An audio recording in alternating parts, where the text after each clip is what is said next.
Hi, Senator. Mina McCarthy with Politico. Question for you about the Haitian migrants in Springfield.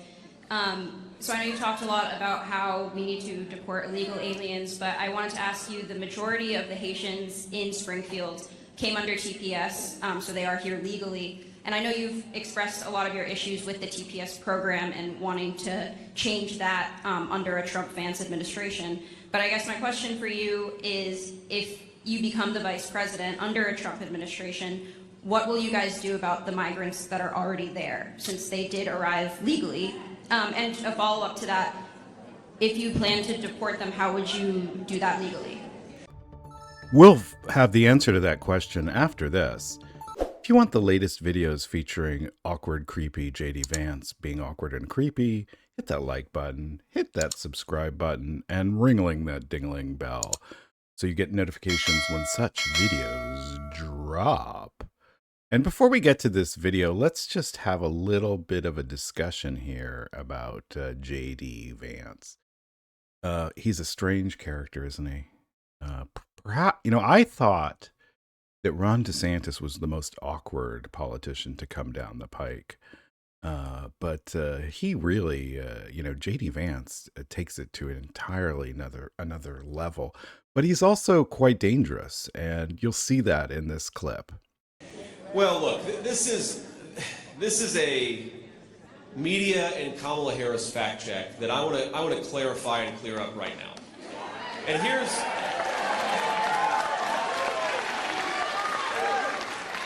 now, the media loves to say that the Haitian migrants, hundreds of thousands of them, by the way, 20,000 in Springfield, but hundreds of thousands of them all across our country, they are here legally. And what they mean is that Kamala Harris used two separate programs, mass parole and temporary protective status. She used two programs to wave a wand and to say, we're not going to deport those people here. Well, if Kamala Harris waves the wand illegally and says these people are now here legally, I'm still going to call them an illegal alien. An illegal action from Kamala Harris does not make an alien legal. That is not how this works. Now, just about everything he said there was a lie. First off, he lied about the number. They keep lying about the number. They keep saying it's 20,000. Most calculations say it's about 12,000, maybe at the most 15,000. Secondly, he makes the suggestion that these people, first off, Kamala Harris was never president yet, so she had no ability to make any of these decisions.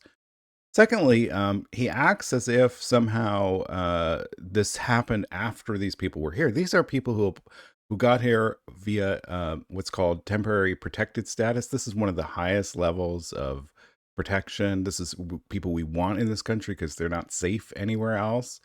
And then he references this thing called he says parole, and he knows what he's saying. It makes it sound like these people are in prison. The parole program, it's the government using the wrong word. It happens sometimes. I'm sorry, the government doesn't always pick the right word, but basically what the parole program is it allows people with tight connections to people in this country to come to this country for a short period of time. And they have to be sponsored by someone in this country who agrees to pay for that, to cover all of their expenses while they're here if that's necessary.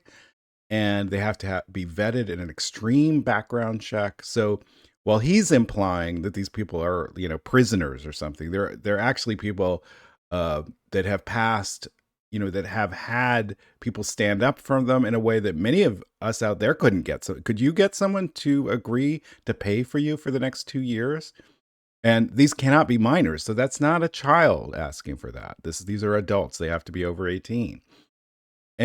But the biggest thing here that JD Vance says is that he will declare someone illegal if he chooses to. And I think we see that from Trump as well. And when you connect that with the mass deportation that they have planned, the future is clear. They want to deport whoever they don't like, whoever they've decided is a threat, or just someone who can pose theater for them to distract from whatever crimes they are currently committing. And that's why they lie. That's why they demagogue. And that's why they so racist tropes like what we've heard about the legal immigrants, Haitian immigrants in Springfield, Ohio. If you like this video, why don't you see that video in the lower left-hand corner? Click on that one. Click on it, don't you? And don't forget, don't wait. Donate to Permanent Majority. We're working on a shoestring here. We're in a debt situation, so we could really use your help. So there's the link in the description, and it's just permanentmajority.us, and you'll get right there, and there's a donate button. There's a couple donate buttons on the main page. Thanks so much.